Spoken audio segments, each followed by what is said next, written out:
मयि सर्वाणि कर्माणि सन्न्यस्याध्यात्मचेतसा निराशीः निर्ममो भूत्वा युध्यस्व विगतज्वरः।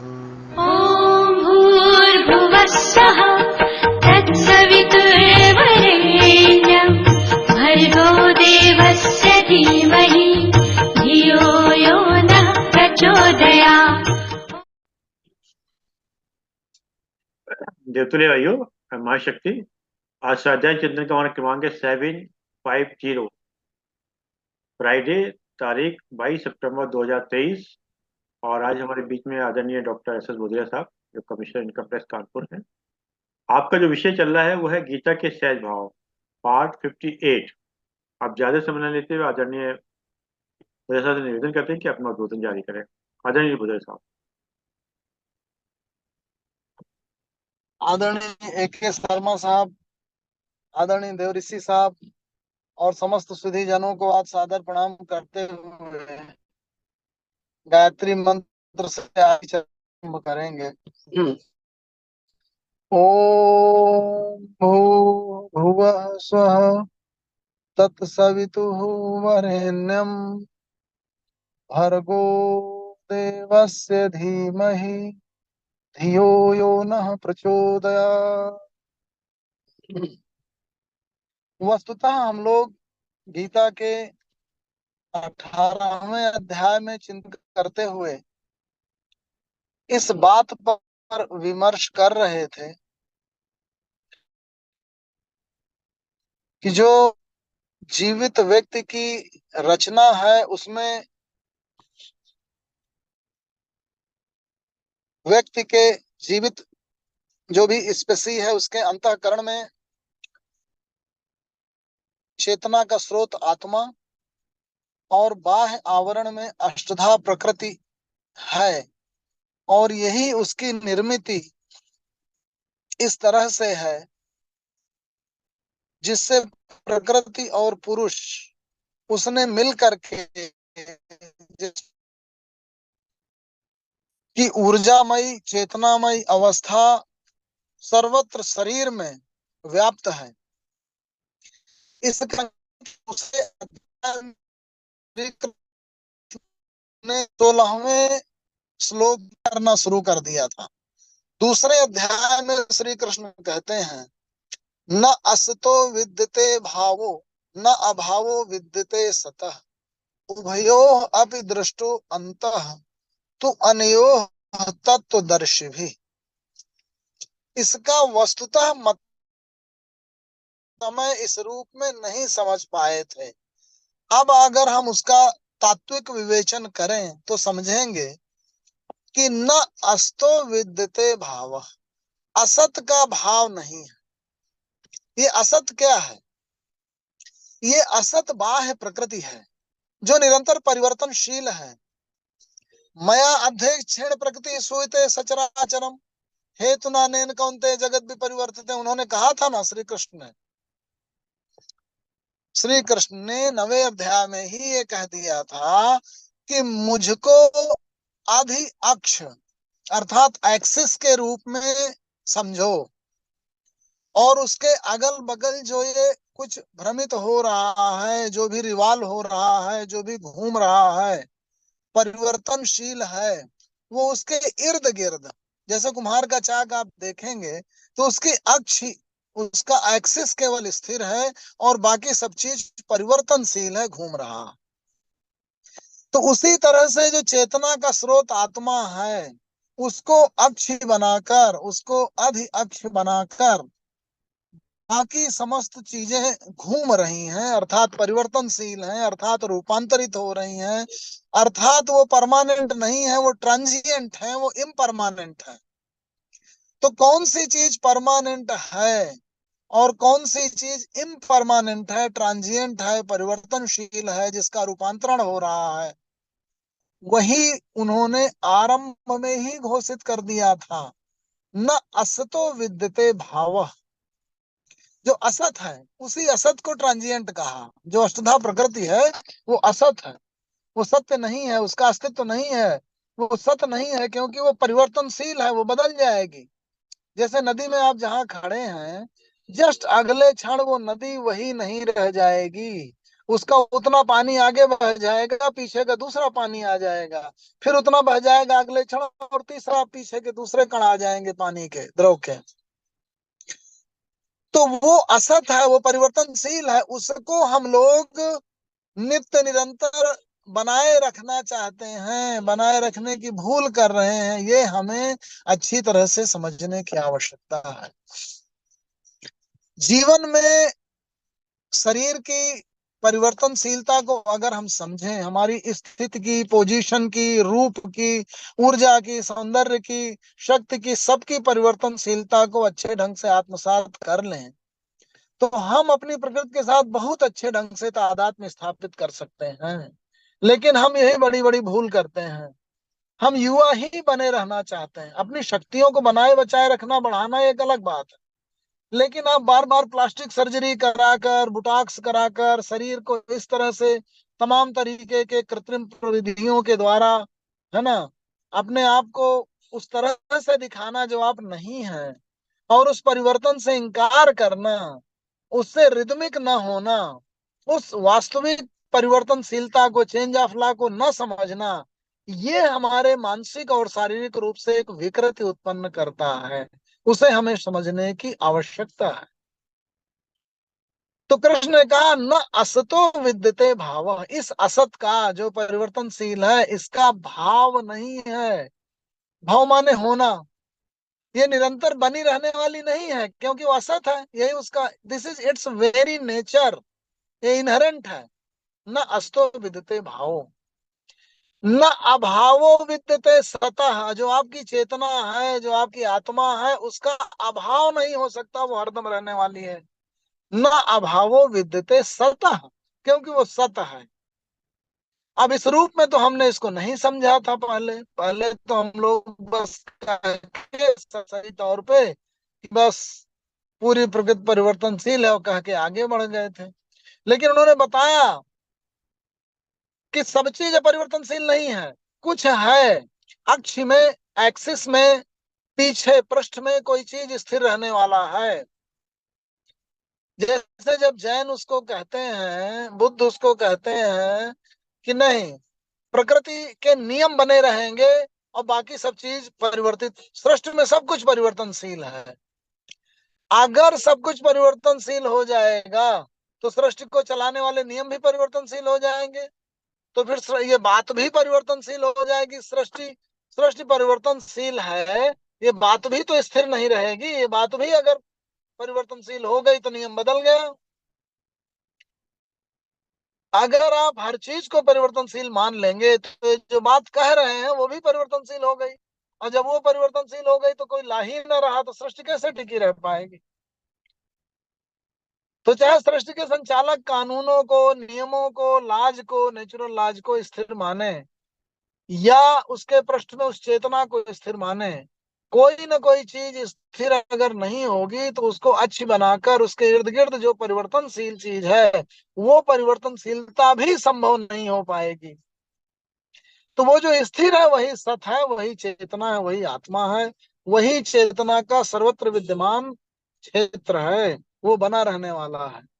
और जो उसके ऊपर जो द्रष्टव्य है, जो अष्टधा प्रकृति है, वो परिवर्तनशील है, वो असत है, वो नहीं रहेगी। उसी को उन्होंने कहा, न अस्तो विद्यते भावो, न अभावो विद्यते सतः, दोनों को जानना। तू अनिश्चित भी, जो तत्वदर्शी है, इस अंत सूत्र को, इस इसेंस को, इस तत्व को वो अच्छे ढंग से समझते हैं। फिर उन्होंने कहा, अविनाशी तो तद विद्येनम सर्वमिदं ततम, अविनाशी चीज क्या है? वो चेतना का क्षेत्र क्या है जो हमेशा बना रहने वाला? अविनाशी तो तद्विद, तुम उसे समझो। या एनम सर्वम इदम ततम, वो सब जगह उसी तरह से भरा हुआ है, चेतन स्रोत।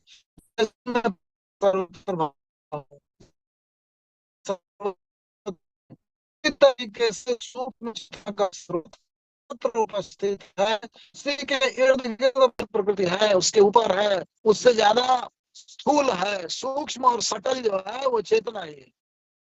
अविनाशी तो तद्विद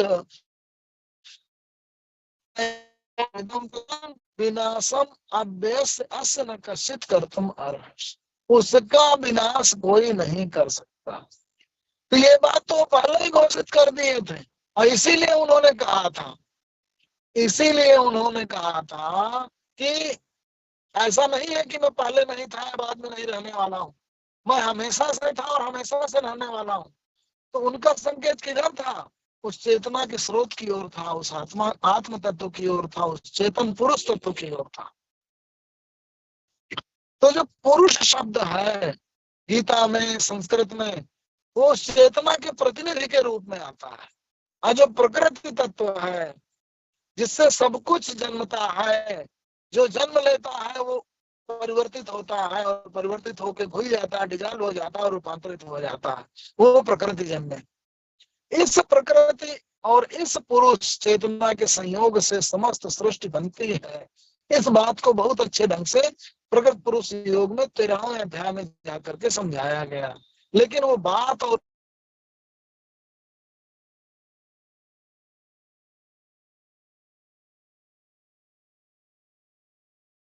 कष्ट कर तुम अंतवंत में देहा, ये जो देह है अंतवंतमयी है, ये बदलने वाली है। नित्य से शरीर मतलब देही, जिसमें शरीर धारण किया जाए। तो वो जो चेतना रूपी पुरुष है वो एक शरीर पहनता है कपड़े के तरीके से। मैं बार बार उसी गीता का पाठ, उसके दूसरे अध्याय का पाठ इसलिए कर रहा हूँ कि उधर हमारी नजर जाए, हम उस चीज को समझे और देखें और पुनर्पाठ करें। तो पाठ पुनर्पाठ, रीडिंग और री रीडिंग इसीलिए मैं कर रहा हूँ कि उधर फिर से अपनी दृष्टि घुमाइए और देखिए कि तब जो हमने पाठ किया था और अब जो हम पाठ कर रहे हैं उसमें समझ की गहराई की वजह से बात और उसके अर्थ बदल गए हैं, ज्यादा गहरे अर्थ निकलने लगे। अविनाशी तो तद्विध्येनम सर्वमिदं ततम विनाशम अभ्यस्य अंतवंत इमे देह। तो जो देह है ये अंतवंतमयी है और नित्य से उक्ता शरीर है। और जो इसको धारण करने वाला, देह को धारण करने वाला जो पुरुष है, जिसे शरीरण कहा गया, जिसे देही कहा गया, जो देह को धारण करे वो देही, जो शरीर को धारण करे वो शरीरण। अंतवंत इमे देहा नित्य से उक्ता शरीरण अनाशिनो अप्रमेय से तस्माद युद्ध सुभार, इसका नाश नहीं हो सकता। अप्रमेय, अप्रमेय मतलब जो प्रमा के द्वारा सिद्ध न किया जा सके, जिससे सिद्ध बातों के द्वारा, हमारे समझ के द्वारा जिससे सिद्ध न किया जा सके, क्योंकि चेतना के द्वारा ही तो चीजों को आप देखते और समझते हैं।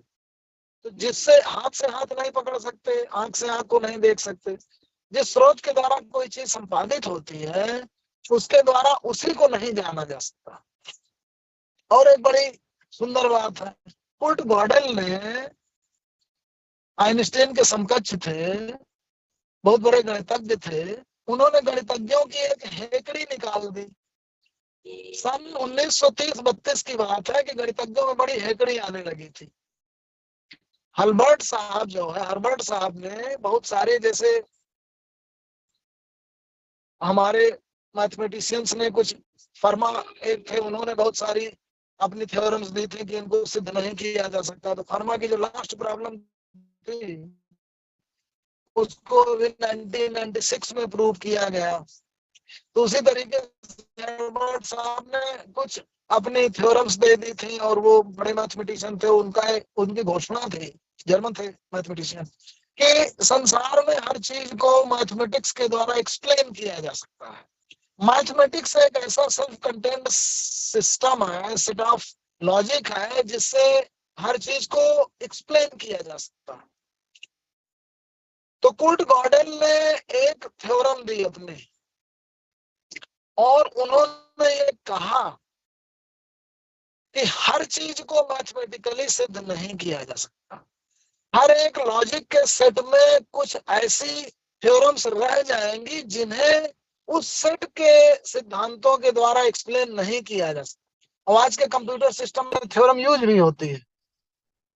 तो कोई सिस्टम अपने आप में कंप्लीट लॉजिकली एक्सप्लेन्ड नहीं हो सकता, उसमें कुछ ना कुछ ऐसे रह जाएंगे मैथमेटिकल सूत्र जो उसके ही सिद्धांतों के द्वारा एक्सप्लेन ना होते हैं। उनको एक्सप्लेन करने के लिए उस स्पेस से बाहर आना पड़ेगा और फिर उनके द्वारा उसको आप प्रूव कर सकते हैं। तो जो जो जो स्रोत है चेतना का, जो सोचता है, जो देखता है, जिससे चीजें द्रष्टव्य होती हैं, जिसमें दृष्टि होती है, जिसमें समझ होती है, वो और चीजों को तो समझ सकता है, लेकिन वो अपने आप को ही नहीं समझ सकता। जैसे आंख अपने आप को ही नहीं देख पाएगी, अपने आसपास की सब चीज को देख लेगी। आपका हाथ सहतूत तोड़ लाएगा, लकड़ी तोड़ लेगा, खाना खा लेगा, इधर चला जाएगा, उधर चला जाएगा, सब कुछ पकड़ लेगा, लेकिन उसी हाथ से उसी हाथ को आप नहीं पकड़ सकते। ये जो लॉजिक है, ये इस चीज को एक्सप्लेन करता है कि जो हमारा सिस्टम है, हमारे यहाँ जो देखने वाली चीज है, वो स्वयं को नहीं देख सकती है। तो अंतवंत में देहा नित्य सुक्ता शरीर अनासिनो अप्रमेय। तो इसलिए अप्रमेय है, ये प्रमा के द्वारा, और इसको आप खुद ही एक्सप्लेन नहीं कर सकते, क्योंकि यही देखने वाली है, यही सिद्ध करने वाली है। इसलिए अनासिनो अप्रमेय तस्माद युद्ध से भारत। यैनम वेति हंतारम यह चैनम मन्यते हतम। जो इसको मारने वाला समझता है, या ये सोचता है कि ये मारी जाएगी, या एनम वेति हंतारम यह चैनम मन्यते हतम। उभौ तो न बिजानी तो नायम हंति न हन्यते। न ये मरती है न मारती है। अब ये दोनों अलग अलग चीजें हैं, इनमें ध्यान देने की जरूरत है। मरने का गुण, अब मारने का गुण, मारने की जो बात कही गई, हन, नायम हंति न हन्यते, तो दूसरे को मारती नहीं है, मतलब ये क्रिया में शामिल नहीं होती। हन्यते हतम उभौ तौ न बिजानी तो नायम हंति न हन्यते। चेतन पुरुष की दो बातों के बारे में श्री कृष्ण ने साफ साफ कहने की कोशिश की कि क्या ये करता है या नहीं है। तो जो पुरुष है, जो चेतना है, वो उपद्रष्टा अनुमंता च भर्ता भोक्ता महेश्वर। वो देखने वाला है, वो अनुमति देने वाला है, वो भरता है, वो भोगता है, अब महेश्वर है, पूरे शरीर को चलाने वाला ईश्वर है। लेकिन वो क्रिया में शामिल नहीं है। तो इस दृष्टि में कहा गया वो हंतार नहीं है, मारने वाला नहीं है, क्रिया में शामिल नहीं है। और वो कभी मरता नहीं है, क्योंकि वो कभी जन्म नहीं लेता। जो कभी जन्म नहीं लेता वो हरदम से विद्यमान है, पहले से भी और अभी से भी। जैसे पानी के समुद्र में कोई आपने घड़ा डाल दिया और उतना पानी बस सेपरेट हो गया घड़े के शेप में, वैसे ही इस चेतना का महासमुद्र जो ब्रह्मांड में भरा हुआ है, उसमें जब किसी स्पीसी की रचना होती है, तो वो जो चेतन पदार्थ है वो उसका भाग बन जाता है, उसमें दृष्टि होती है। उसकी चेतना उतनी ही खुलती है जितनी उसका शरीर उसे खुलने देता है। जिस रूप में उस चेतना को उपयोग करता है, जितना विकसित तंत्र होता है, उतना ही उसका उपयोग कर लेता है। तो जो तरह तरह के जीव जंतु और वनस्पतियां हैं, उनकी चेतना उतना विकसित नहीं होती, क्योंकि उनकी निर्मित इस तरीके से होती है कि उस चेतना का सदुपयोग वो नहीं कर पाती। उसी तरह से मनुष्य भी तरह तरह के गुणों से, गुणों के बंधन से, गुण मतलब बंधन, सदगुण रजगुण और तमगुण के बंधन से बंधा होता, मुक्त नहीं हो पाता। जब वो मुक्त हो जाता है, जितना ही मुक्त हो जाता है, उसकी चेतना उतनी ही प्रखर हो जाती है। और वो प्रखर हुई चेतना ही वो पुरुष का उतना प्रखर हुआ करेक्टरिस्टिक्स, उसका जो गुण है, गुणधर्म है, उसको अभिव्यक्त करती है। तो वही उन्होंने समझाने की कोशिश की कि ये क्रिया में शामिल होने वाली नहीं है चेतना, और ये जन्मती और मरती नहीं है, सर्वत्र विद्यमान। इसीलिए यह वेत्ति हंतारम यह चैनम मन्यते हतम उभौ तो न बिजानी तो नायम हंति नान्यते। न तो ये क्रिया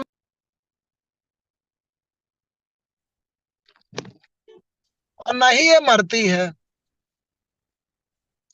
न जायते मृते वा कदाचित नायम भूत्वा भविता वा न भूयः। ये कभी जन्म नहीं लेती, ये कभी मरती नहीं है। न जायते मृते वा कदाचित नायम भूत्वा भविता वा न भूयः। ऐसा नहीं कि ये पहले हो गई है और फिर जन्मी और फिर मर गई और फिर भविष्य में होगी, ऐसा नहीं है। ये हरदम से विद्यमान है। न जायते मृते वा कदाचित नायम भूत्वा भविता वा न भूयः। अजो नित्य शाश्वतो अयम पुराणो। ये अज है, जन्म लेने वाली नहीं है। नित्य है, हरदम से बनी रहने वाली है। अजो नित्य शाश्वतो, शाश्वत है, हरदम से रहने वाली है। पुराणो, पुरातन काल से बनी चली आ रही है। तो जो चेतना है, चेतना का समुद्र है, ये तो जो मनुष्य दिख जाता है, जिसका इंस्ट्रूमेंट इस तरीके से बन गया, मनुष्य रूपी इंस्ट्रूमेंट, जिसने उसको अपने अंदर टाइप कर लिया, वो उस रूप में उसका चेतना का स्वरूप हमें दिखने लगता है। उस मनुष्य के व्यवहार आचार, उसकी समझ में हमको दिखने लगता है। उसकी तरह तरह की फैकल्टीज ऑफ माइंड हमें प्रकाशित होती हुई दिखने लगती हैं।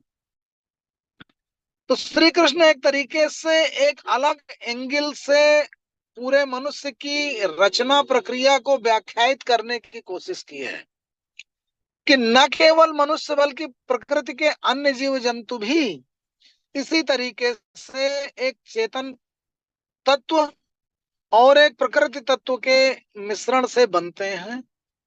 उनकी चेतना जितनी प्रखर हुई उतनी हमें दिख जाती है। उनकी तरह तरह की फैकल्टीज ऑफ माइंड के और तरह तरह के उनके कार्यों में और उनके निर्णयों में और उनकी समझ में हमको दिखती है। वो चेतना मनुष्य में सर्वाधिक प्रखर होती है। उनमें भी जो वयस्क व्यक्ति, समझदार व्यक्ति जितने ज्यादा अपनी चेतना को प्रखर कर लेते हैं, वो उस तरह के दिखते हैं।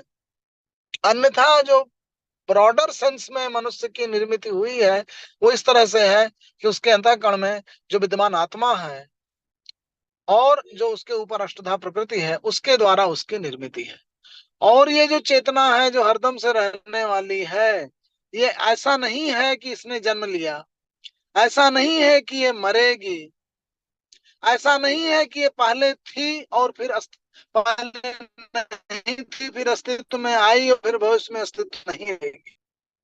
नायते मृते वा कदाचित नायम भूत्वा भविता वा न भूयः। वासांसि जीर्णानि यथा विहाय नवानि गृह्णाति नरो पुराणि तथा शरीराणि विहाय जीर्णानि अन्यानि संयाति नवानि देहि। वासांस जीर्णानि यथा विहाय। जिस तरह से पुराने वस्त्रों को छोड़कर नवानि गृह्णाति नरो अपराणि, मनुष्य जो है नए नए दूसरे शरीर ग्रहण करता है। तथा शरीराणि विहाय जीर्णानि, उसी तरीके से शरीर रूपी आवरण को जो पुराना होता जाता है धीरे धीरे छोड़ करके हमारी आत्मा, जैसे सांप अपने केचुल को छोड़ करके नया केचुल धारण करता है, वैसे ही हमारी आत्मा वो पुराना शरीर छोड़कर नया शरीर ग्रहण करती है। वासांस जीर्णानि यथा विहाय नवानि गृह्णाति नरो प्राण। शरीर की तुलना कपड़ों से करती उन्होंने। जैसे वस्त्रों को आप कुछ दिन पहनते हैं फिर बदल देते हैं दूसरे वस्त्र, उसी तरीके से जो आत्मा है वो शरीर रूपी वस्त्र को पहनती है। तथा शरीराणि विहाय जीर्णानि, पुराना जब जीर्ण शीर्ण हो गया तो निकल करके दूसरा कोई शरीर ग्रहण कर लेती है। बड़ा ही सुंदर। और ये जो उपमा है ये हमारे प्रतीकों के माध्यम से हर जगह आती है। जोसेफ कैंपबेल ने, जिन्होंने इंडियन माइथोलॉजी का पूरा अध्ययन किया, उन्होंने इस सर्प को और सर्प की केचुल को और हमारे जितने भी ईश्वर के मिथ हैं, प्रतीक हैं, उनके माध्यम से इसको बताने की कोशिश की है। भगवान शिव सर्प को धारण करते हैं। वो सर्प जो है, और शिव विनाश के देवता हैं, तो वो विनाश के साथ साथ वो एक उस विनाश की प्रक्रिया में अंतर्निहित जो सृजन है उसकी ओर संकेत करता है कि जैसे सर्प जो है वो एक केचुल को छोड़कर नया केचुल धारण करता है, उसी तरह से वो जो प्रक्रिया है रूपांतरण की, उसको शिव केवल फैसिलिटेट कर रहे हैं उस प्रक्रिया को। वो फैसिलिटेटर हैं। वो मृत्यु के देवता इसलिए नहीं है कि संसार का श्रृंगार और विनाश और नष्ट करना चाहते हैं। प्रकृति की पूरी योजना में रूपांतरण की चलने वाली शाश्वत प्रक्रिया को संपादित करने वाले महादेव हैं, इसलिए वो सर्प धारण किए हुए हैं। वो सर्प यहाँ भारतीय माइथोलॉजी में किसी विष का प्रतीक नहीं है, नकारात्मक प्रतीक नहीं है। वो जो काल की प्रक्रिया है, काल अर्थात टाइम लाइन, अर्थात समय लाइन, जिसमें अतीत होगा, जिसमें वर्तमान होगा, जिसमें भविष्य होगा, वो काल है। उस काल का जो अतिक्रमण करेगा, उस काल को जो समझ लेगा, वो उसका अतिक्रमण कर जाएगा। सबसे मजे की और मौज की बात यह है भारतीय साहित्य में कि पूरी गीता यही कहती है कि बस आप, पहले भी वही अर्जुन था, वही शरीर था, वही उतना ही वैसा ही था, वही पांडव अर्जुन। और जब कृष्ण से गीता उसने समझ ली तो ऊपर उठ गया, लेकिन मानसिक रूप से समझ के स्तर पर ऊपर उठ गया ऊपर। ऐसा नहीं कि अर्जुन बदल गया हो, मतलब देखने सुनने में शरीर से वही अर्जुन था, लेकिन जब उसके अंदर वो समझ का अमृत पी लिया उसने, उसके अंदर ज्ञान आ गया, उसके अंदर प्रकाश आ गया, प्रकाशित हो गया, तो ट्रांसेंड कर गया उस टाइम लाइन को, उस अतीत वर्तमान और भविष्य की काल रेखा में जो हम सब बंधे हुए हैं। हम जो उसका अतिक्रमण नहीं कर पाते, उसी से बार बार परेशान होते रहते हैं, जबकि भूल जाते हैं कि उससे परे भी एक अस्तित्व है, परम का अस्तित्व है, उस पुरुष का, चेतना का अस्तित्व है, जो टाइम लाइन को ट्रांसेंड करता है, क्योंकि वो तो परमानेंट है, वो तो परिवर्तित होने वाला नहीं। अविनाशी तद्विद्यैनम सर्वमिदं तत्त्वम्, वो सब जगह व्याप्त है। लेकिन समय की जो रेखा है वो सब जगह व्याप्त नहीं है, ये ध्यान दीजिए। वो अतीत में जब थी तो अतीत में थी, वर्तमान में होती हुई भविष्य में गुजरती है, लेकिन कुछ छूट जाता है जो उससे परे है, जो परमानेंट है। वो तो परिवर्तनशील है रेखा, वो होके गुजरती है रचना प्रक्रिया से। जो अतीत वर्तमान और भविष्य में होने वाली जो परिवर्तनशील प्रक्रिया है, ट्रांजिएंट वर्ड है, परिवर्तनशील वर्ड है, उसी में है वो। लेकिन जो परमानेंट वर्ड है वो उसके परे है, उसको ट्रांसेंड करता है। तो जो शिव हैं, जो उस प्रक्रिया को संपादित करने वाले हैं, जो सर्प जिनका प्रतीक है, जिसे वो धारण करते हैं, वो उसको ट्रांसेंड कर रहे हैं, इसीलिए वो महाकाल है। काल के जो परे हैं, जो महाकाल हैं, वो उसके परे हैं। इसीलिए त्रिगुणातीत कहा गया, तीन गुणों के अतीत, उसके परे चले गए, उनको ट्रांसेंड कर दिया। और ये समझ के इस स्तर पर होता है। और हमारे जितने देवता हैं वो प्रकाश स्वरूप हैं, द्वि स्वरूप हैं, इसीलिए देवता हैं। देव देव द्वि से, दिव्य से आया, दिव्य होती है द्युति, तो द्युति स्वरूप, प्रकाश स्वरूप। और प्रकाश कभी जन्मता मरता नहीं हो, हरदम से भाव है। शिव एक भाव है, जो चीजों को, परिवर्तन की प्रक्रिया को संपादित करने वाला परम भाव है, जो समय की सीमा और समय की जो टाइम लाइन है जिसे ट्रांसेंड करता है, वो महाकाल एक बोध है, बोध,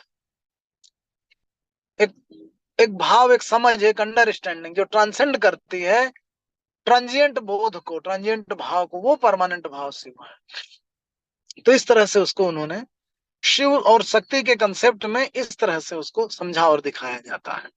और सारे देवता हमारे, जहां चंद्रमा दिखेगा, चंद्रमा किस चीज का प्रतीक है? शिव चंद्र भी धारण करते हैं। देखिए चंद्र जो है वो जीवन की नित्य परिवर्तनशील प्रक्रिया का द्योतक है।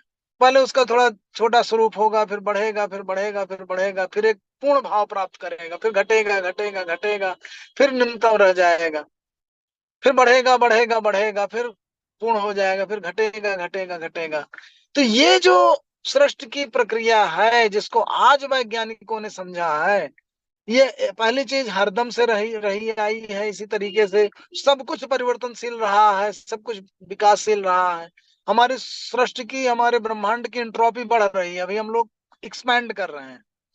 बिग बैंग होने के बाद से लगातार अभी एक्सपेंशन मोड में है, और फिर एक कंट्रैक्शन मोड आएगा, फिर एक्सपेंशन मोड, फिर कंट्रैक्शन मोड। तो ये जो लगातार नित्य चलने वाली ब्रह्मांडीय प्रक्रिया है, उसको हिंदू फिलासफरों ने पहले ही समझ लिया था और उसको प्रतीकों के माध्यम से व्यक्त करने लगे। तो ये चंद्रमा का प्रतीक है। इसी तरह से जो नाग के लिए कहा गया, सांप के लिए कहा गया, वो टाइमलाइन का प्रतीक है। शिव भाव जो है वो एक तरीके से डिजॉल्व करने का भाव है, जो प्रकृति की इस रचना धर्मिता को आगे बढ़ाता है। जो ब्रह्मा का भाव है वो चीजों को, प्रजापति का भाव वो बनाता है। और विष्णु जो सर्वत्र व्याप्त है, वो चीजों को पालन पोषण करते हैं, उसका पोषण करते हैं, उसका नरिशमेंट करते हैं। दुनिया में देखिए एक तरीके का आपको आर्डर दिखेगा, अगर वो आर्डर नहीं होगा, वो रित और रिदम नहीं होगा, तो संसार चल ही नहीं सकता। तो जो यदा यदा ही धर्मस्य ग्लानिर्भवति भारत अभ्युत्थानम अधर्मस्य तदात्मानं सृजाम्यहम् में हम कहा गया, उसका मतलब क्या था? जब जब इस आर्डर की हानि होती है, प्रकृति में चलने वाला, प्रकृति में एक रित है, एक रिदम है, उस रिदम में जब जब चोट पहुंचेगी, जब जब उसके साथ खिलवाड़ होगा, तो प्रकृति उसको फिर से रिस्टोर करने की कोशिश करेगी।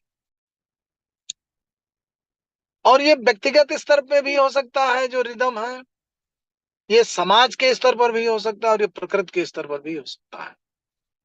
प्रकृति में आप देखिए, जहां पे आप देखेंगे कि ज्यादा तापमान हो गया और दूसरी तरफ कम तापमान हो गया, तो उसको सम करने की प्रकृति कोशिश करती है। वायु का उसी तरह से संचरण होगा कि सर्वत्र समता व्याप्त हो जाए। यही जलधाराओं में है। एक तरफ पानी ज्यादा गर्म हो गया, दूसरी तरफ ठंडा हुआ, तो सम्मान की प्रक्रिया होने लगती है, घटित होने लगती है। यही जल चक्र में होता है। कहीं बर्फ ज्यादा हो गया और कहीं तापमान ज्यादा हो गया, तो फिर धीरे धीरे बर्फ पिघलेगी, नदियों के रूप में आएगी, समुद्र में जाएगी, फिर वाष्पन होगा, फिर जल चक्र बन जाएगा। जल चक्र, नाइट्रोजन चक्र, ऑक्सीजन चक्र, जितने भी चक्र हैं, जो भी चक्र चलते हैं, उन सब में यही समता स्थापित करने का प्रकृति का प्रयास चलता है। जो भी संसार की प्रक्रियाएं चलनशील हैं, परिवर्तनशील, यही समाज के स्तर पर इसी तरीके की घटनाएं होती है। समाज में एक तरीके का आर्डर है। जब ज्यादा अराजकता व्याप्त हो जाती है, जब कोई व्यक्ति एक तरीके से अधिनायकवादी हो जाता है, जब कहीं पे राक्षस ज्यादा बढ़ जाते हैं, तो वहां के सारे लोग पीड़ित होते हैं, परेशान होते हैं, फिर सब मिल करके उसके अगेंस्ट में एक विद्रोह करते हैं, और वो विद्रोह पुनः जो है उस आर्डर को स्थापित करने की कोशिश करता है। वो इक्विलिब्रियम इस्टेब्लिश होता है।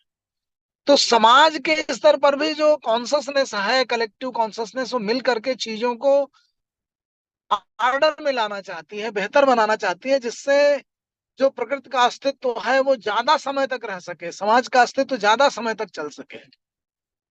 और यही व्यक्तिगत स्तर पे है। आप अपनी दिनचर्या को जब आप अव्यवस्थित करते हैं, तो आपका शरीर इस तरह के सिग्नल देता है, इस तरह से वो बना हुआ है। आपने बहुत ज्यादा खाना खा लिया तो एक तरीके की अजीर्णता महसूस होगी, फिर आप वोमिट करेंगे। शरीर में ब्लड का जो बैलेंस है वो बना रहेगा। सोने और जागरण के माध्यम से आप में एक संतुलन स्थापित होने की प्रकृति कोशिश करेगी। तो प्रकृति में जो भी नेचुरल है, जो भी बना हुआ है, जो प्रकृति ने विनिर्मित किया है thousands and lakhs of years की इवोल्यूशन की प्रोसेस के दौरान, उसमें एक खास किस्म का स्टेबल इक्विलिब्रियम आपको हर जगह देखने को मिलेगा। और जब उस स्टेबल इक्विलिब्रियम के साथ किसी तरीके की छेड़खानी होती है, उसे छेड़ा जाता है, उसमें डिसऑर्डर क्रिएट की जाती है, तो अंदर से इस तरीके की शक्तियां निकलती हैं, इस तरीके के रिएक्शंस होते हैं कि वो ऑर्डर पुनः स्टेब्लिश हो जाए। ये प्रोसेस आपको देखने को मिलेगी, ये प्रक्रिया आपको देखने को मिलेगी। उसी को इन्होंने कहा, यदा यदा ही धर्मस्य ग्लानिर्भवति भारत अभ्युत्थानम अधर्मस्य तदात्मानं सृजाम्यहम्। उसी को समाज के स्तर पर लीजिए तो परित्राणाय साधूनाम विनाशाय च दुष्कृताम।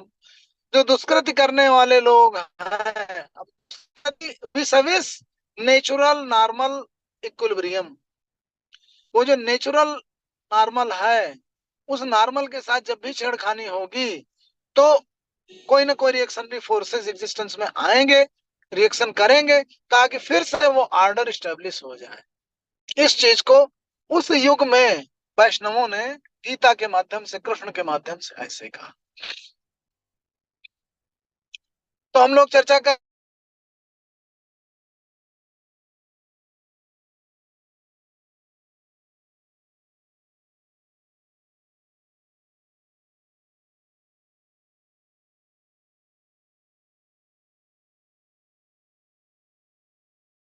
क्या हो न शोषित मारुता, ये जो चेतना है इसे शस्त्र छेद नहीं सकते। तो अर्जुन ने वही कहा ना कि जो तुम मरता और मारता देख रहे हो, ये सब कर्ता में भाग, कर्म में भाग लेने वाले जो भी हैं, और जो परिवर्तनशील दिखते हैं, जो मरते हुए दिखते हैं, जन्म लेने वाले दिखते हैं, ये सब ऊपरी है। अंत तत्व जो है वो अलग है। तो इसको शस्त्र छेद नहीं सकते, इसको आग जला नहीं सकती, इसको पानी गीला नहीं कर सकता, ना हवा सुखा सकती। अर्थात जो भी प्रकृतिगत द्रव्यगत संक्रियाएं संपादित होती हैं, क्रियाएं घटित होती हैं प्रकृति में, उनसे भी सूक्ष्म, उनसे भी सटल है ये देही, ये आत्मा जिसने देह को धारण किया हुआ है। तो समझाने के शुरू में एक मेटाफर है जिसके माध्यम से कृष्ण ने बताने की कोशिश कर रहे हैं।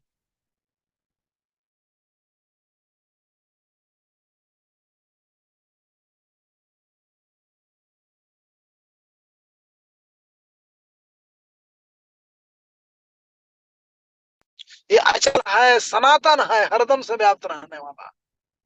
अब आजकल सनातन धर्म में बड़ी चर्चा हो रही है, जिसको देखें वही उस सनातन को चैलेंज किए बैठा है।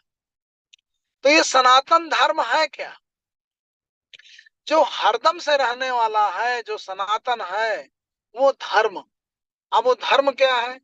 जो प्रकृति का, समाज का, व्यक्ति के स्तर पर जो भी मौलिक गुण धर्म है, यही जो रीत है ब्रह्मांड का, जो नियम है जिनके द्वारा ये order, social order, individual order, ये स्थापित होता है, स्टेब्लिश होता है, ये है सनातन धर्म। ये हरदम से रहने वाला है।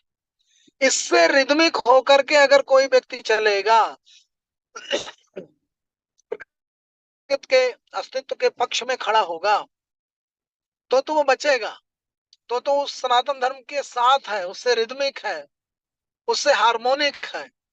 और उसके अगर अगेंस्ट में खड़ा हो जाएगा, तो हमारे यहाँ सतयुग में पहले क्या हुआ? दैवासुर संग्राम हुआ। अब दैविक शक्तियां क्या थी, आसुरी शक्तियां क्या थी? जो रिदमिक थी, प्रकृति से, नेचर के साथ खड़ी थी, इस अस्तित्व को बनाए बचाए रखना चाहती थी, लोक कल्याण में विश्वास रखती थी, वो दैविक शक्तियां कहेंगे। और आसुरी शक्तियां क्या थी?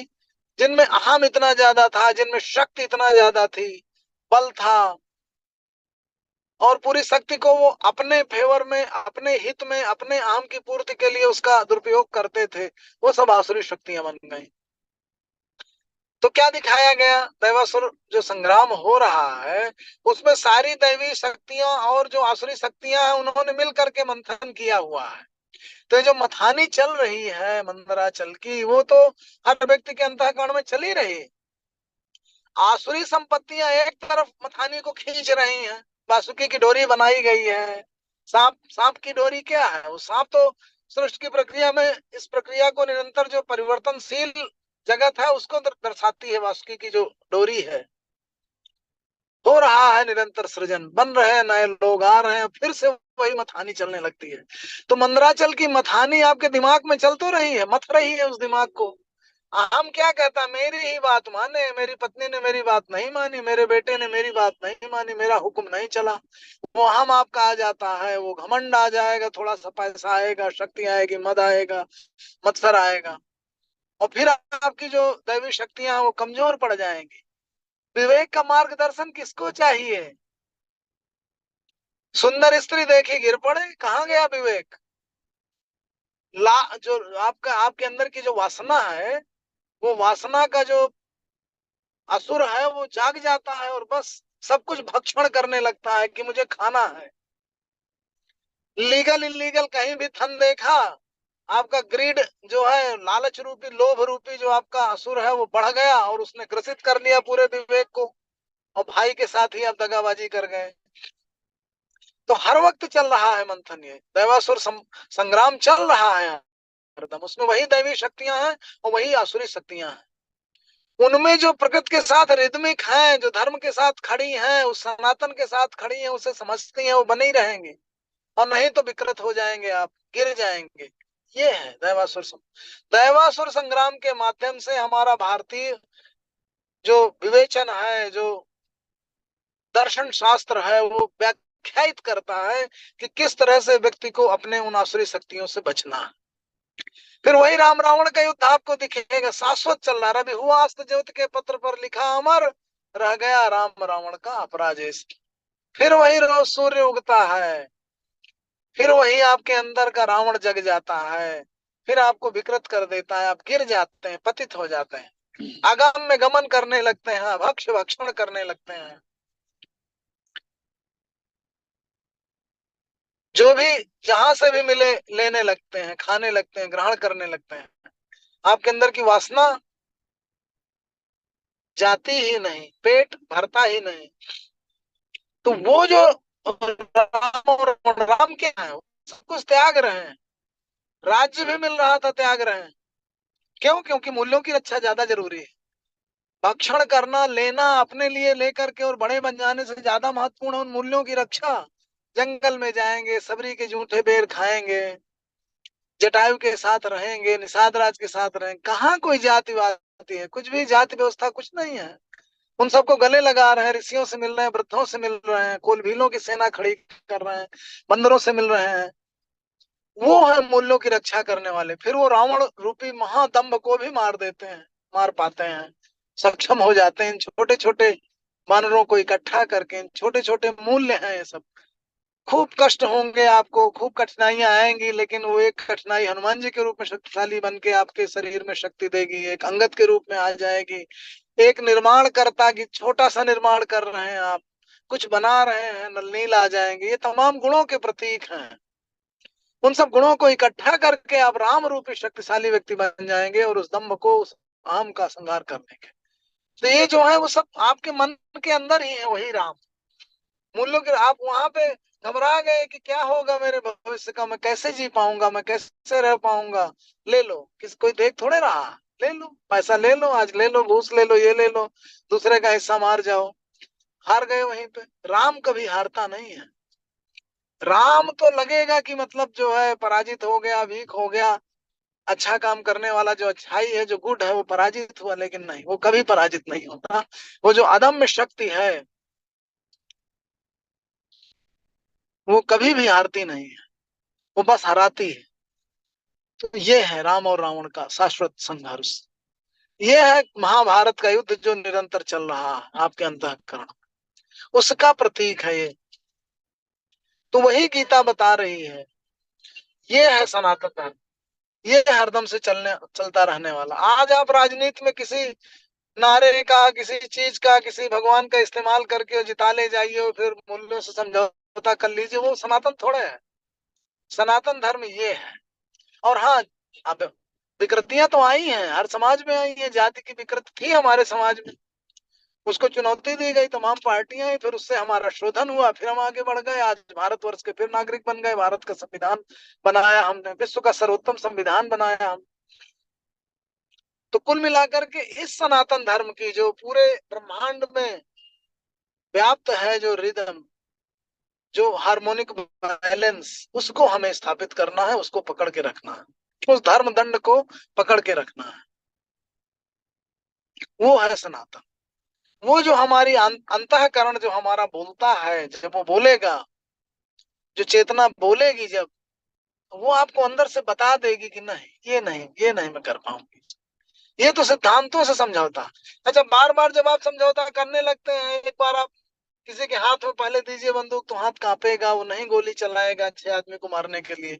पर बाद धीरे धीरे करके उसकी आत्मा फिर मर जाती है, फिर वो उस पर जो है एक तरीके की अनीति का राक्षस व्याप्त हो जाता है, फिर वो मर्डर करने लगता है। अदरवाइज पहली बार जब आप कोई गलत काम करेंगे आपके हाथ कांपेंगे, आपकी जबान लटपटाएगी, आप घबराएंगे, आप कभी नहीं कर सकते। आपकी चेतना आपको बताती है कि क्या सही कर रहे हैं क्या गलत कर रहे हैं। उसके संकेतों को समझना, उसके मार्गदर्शन को स्वीकार करना, तमाम कठिनाइयां झेल करके भी बुद्धि के मार्गदर्शन को फॉलो करते रहना ही इस चेतना के प्रकाश से प्रकाशित होना है।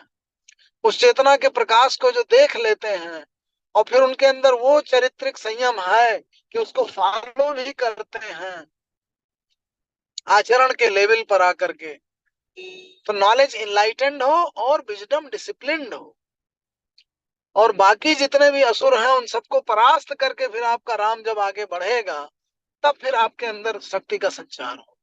ये गीता कहती है। तो ये आत्मा, वही कृष्ण कहते हैं कि ये तो मरने वाली नहीं है। अक्षेत्य हो अदाहे हो अक्लेत्य हो सो सेवचा नित्य सर्वगता है स्थाणु अचलो एवं सनातन सनातन अव्यक्तो एवं अचिंत्यो एवं अविकार्यो एवं उच्यते तस्मात् एवं विदित्वैनम नान सोचितुम अर्हसि। ये अव्यक्त है, अचिंत्य है। क्यों? क्योंकि जो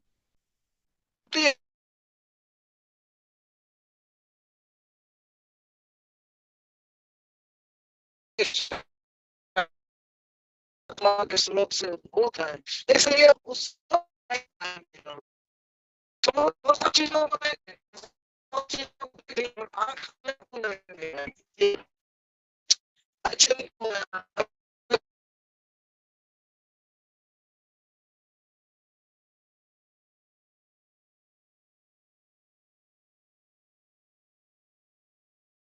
मुड़ करके आए।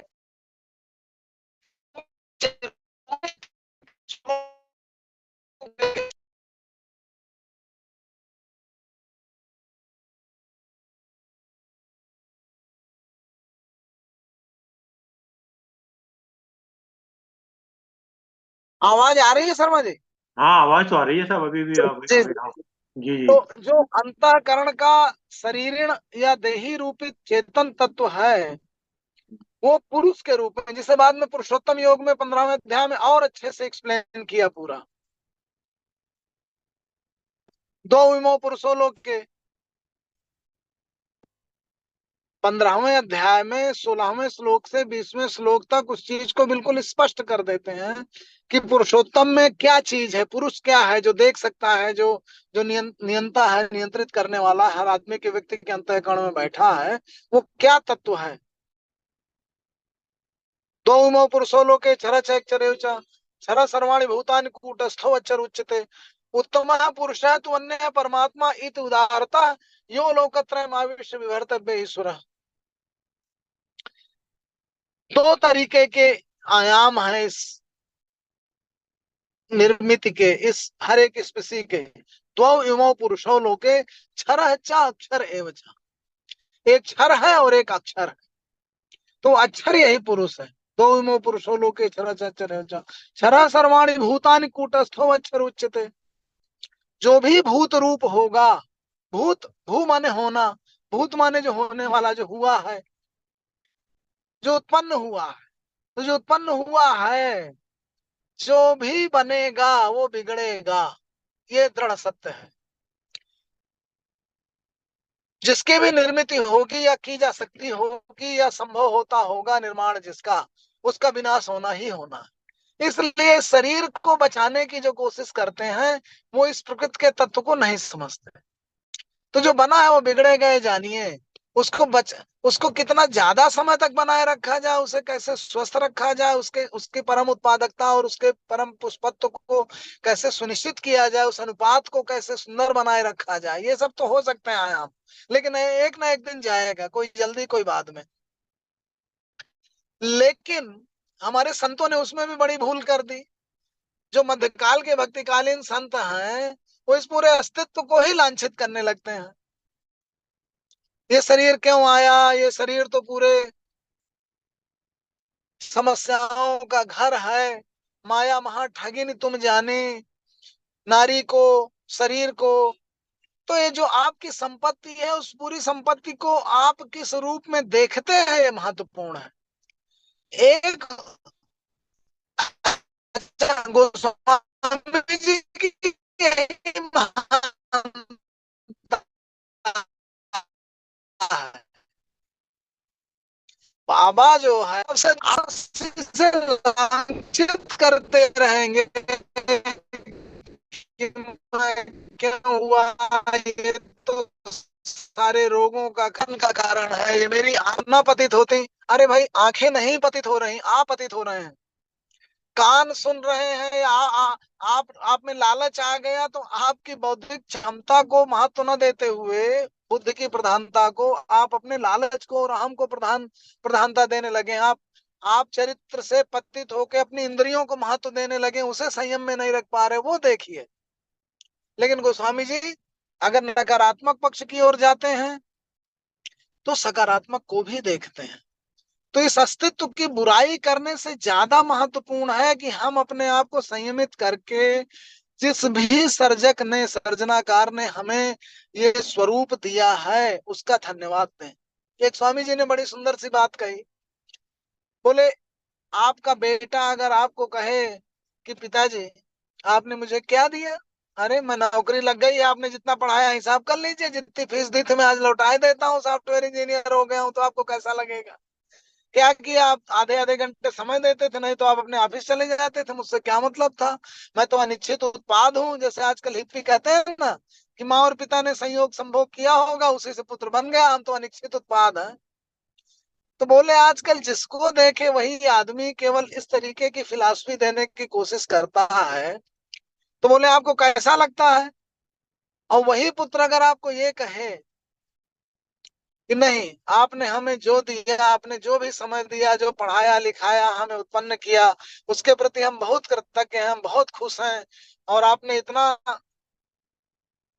संयम बरता, आपने इतना त्याग किया और अपने ध्यान न दे के हम पे ध्यान दे के पढ़ाया, तो आप गदगद हो जाएंगे। हर पिता गदगद हो जाएगा। वही व्यक्ति जब ईश्वर के प्रति भाव व्यक्त करता है कि हे ईश्वर, तुमने मुझे क्या दिया? तुमने मुझे रोग दिया, तुमने मुझे दोष दिया, तुमने मुझे गरीब बनाया, मैं संसार में कितना दुख है, कितनी बीमारियां हैं, तो उसको बड़ा दुख होता है कि देखो मैंने इतना दिया इनको, वो इनको दिखाई ही नहीं देता, इनको सब कुछ नकारात्मक दिखता है। अरे रोग दोष तो आए होंगे, हो सकता है उसमें आपकी कोई ना कोई गलती रही हो, उसकी वजह से आए हो, तो वो भी तो देखिए। तो जब आप थैंकफुल होते हैं, ग्रेटफुल होते हैं अपने रचनाकार और अपने सर्जक के प्रति, तो उस सर्जक को कितनी खुशी मिलती होगी कि देखिए कितना ग्रेटफुल है। तो कहने का मतलब ये कि हमें कोई भी वैल्यू डिसीजन लेने के पहले ये सोच लेना चाहिए, भक्तिकालीन संतों की तरह बस केवल उसके लांछित मत करते रहिए अपने अस्तित्व को। ये देखिए कि ट्रिप में बहुत कुछ निर्भर कर रहा है। से खड़े होके देख रहे हैं, आपके ऊपर आंखों पे कैसा सकारात्मक दृष्टि है, ये देखना बहुत जरूरी है। जिस क्षण आप ये समझ जाएंगे कि ये गिलास जो है ये काफी भरा है और काफी खाली है, ये हम पे निर्भर करता है कि हम खाली देखते हैं भरा देखते हैं। जब आप भरा देखने लगेंगे, जब आप थैंकफुल हो जाएंगे, जब आप अस्तित्व के साथ रिदमिक होकर खड़े होंगे, जब बीच से सब कुछ देख के आप निर्णय कर लेंगे कि संसार में सब कुछ है, सब तरह की दृष्टियां हैं, आपको कहाँ खड़ा होना है, आपको कैसे विचार करना है, आपको अपने क्या कर्म करने हैं, आपको कैसा जीवन जीना है, आपको कैसे वैल्यू डिसीजन लेने हैं, आपका चुनाव क्या है और आपका आगे का राह क्या है, तो आप उन्नत होने लगेंगे, आप बदलने लगेंगे, आपकी दृष्टि उसी समय से परिवर्तित होने लगेगी। और जिस क्षण आपके अंदर वो भाव कमजोर पड़ जाएंगे, आपके अंदर नकारात्मक शक्तियों का प्रभाव बढ़ जाएगा, वो डोमिनेट करने लगेंगे, उस समय असुर जीतने लगेंगे, उस समय आपका रावण जीतने लगेगा, उस समय आप सब कुछ उपभोग करना चाहेंगे, सब कुछ अपने लिए ले लेना चाहेंगे, छीन लेना चाहेंगे। सारे तपस्या त्याग कठिनाइयों को, जैसे ऋषियों को मारा जाता है रावण के द्वारा, वैसे ही उनको आप मारने लगेंगे। आप हर एक, जब आप सरल जीवन चुनते हैं, जब आप सब कुछ अपना उपभोग कर लेना चाहते हैं, तो उस समय आप त्याग को, तपस्या को, ऋषियों को, मुनियों को मार रहे होते हैं जो आपके अंदर ही है, अंतःकरण में है। तो आप उन मेटाफर्स को समझें कि हमारे जो विचारक थे उन्होंने किस तरह से एक देव का मेटाफर बनाया, एक असुर का बनाया। एक राम का बनाया, एक रावण का बनाया, एक पांडवों का बनाया और एक कौरवों का बनाया।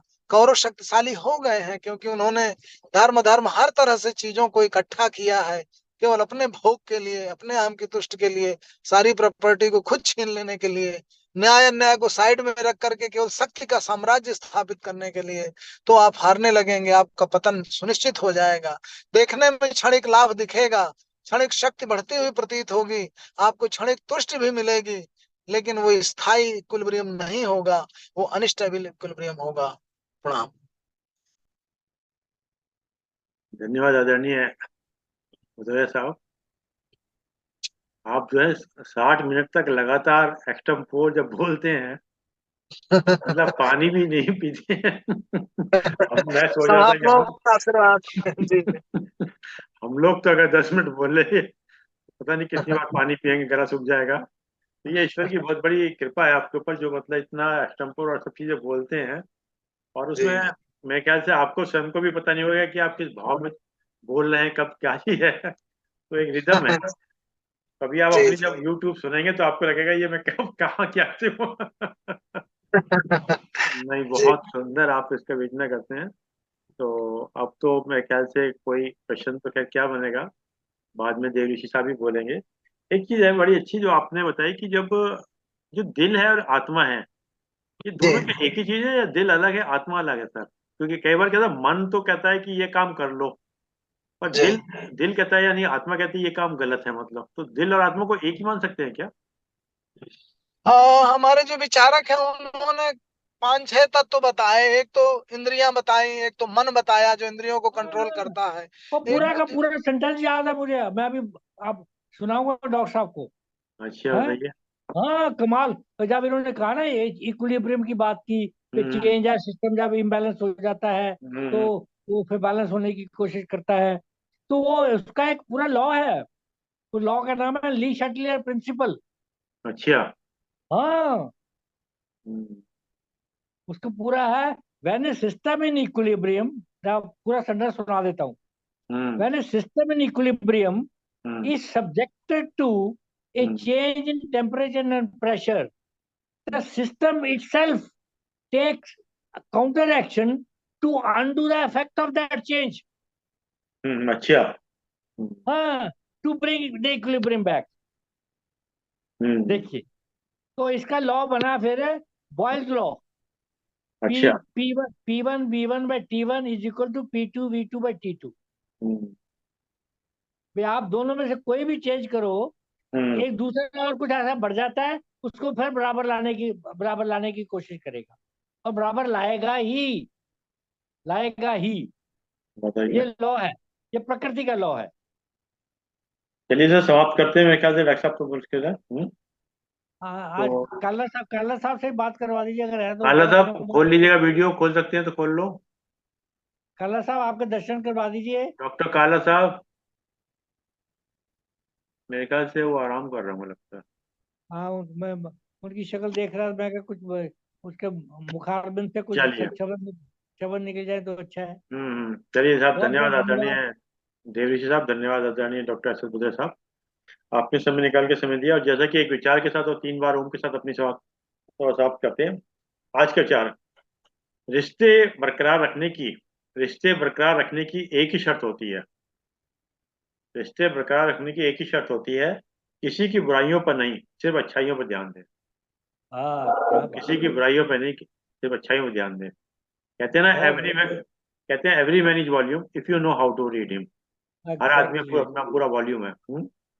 वेरी हम गुड, तो वेरी। आइए ओम का उच्चारण करते हैं। हमें बुराई दिखती नहीं आजकल। हम्म। ओ ओम।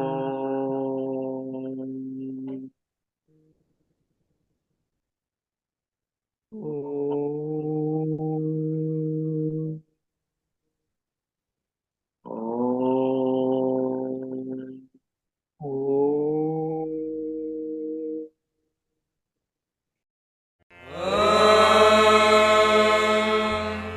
ओ शान्तिरन्तरिक्षं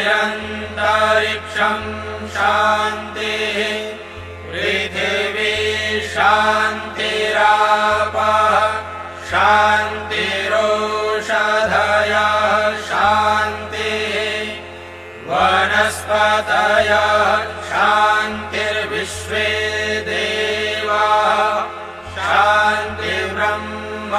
शान्तिः सर्वं शान्तिः शान्तिरेव शान्तिः सा मा शान्तिरेधि ॐ शान्तिः